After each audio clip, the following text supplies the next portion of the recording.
যাচ্ছে। হেমলতা দু হাতে মোর্শেদকে আঁকড়ে ধরলেন। পদ্মজা পূর্ণা দৌড়ে আসে। মোর্শেদের এমফাইসিমা রোগ আছে।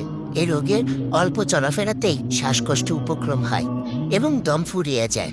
শ্বাস নেবার সময় গলার শিরা ভরে যায়। 3 মা মেয়ে মোর্শেদকে ধরে রুমে নিয়ে আসে।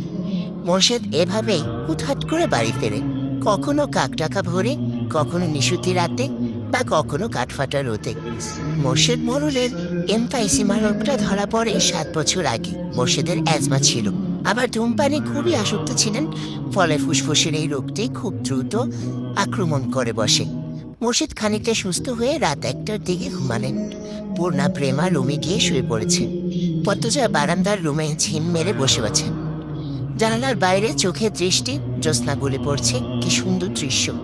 পদ্মজার মন বলছে মা আসবে তার খোঁজে, পুরোটা ঘটনা শুনতে আসবেই। সত্যি তাই হলো।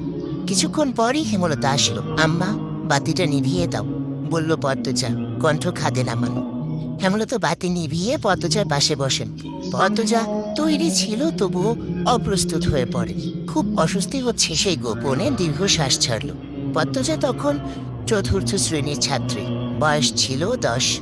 খুব কম বয়সেই তাকে স্কুলে পাঠানো শুরু করেন হেমলতা। সেদিন নানা বাড়িতে সবার দাওয়াত পড়ে। হানিফ চলে যাবে সৌদিতে, তাই এত আয়োজন। পরিবারের মিলন আসর বসে। স্কুল মাঠেও সেদিন নাচ গান অনুষ্ঠিত হয়। বাড়ির সবাই সেখানে চলে যায়। বাড়িতে থাকে শুধু পদ্মজা, পদ্মজার বৃদ্ধ নানা আর হানিফ।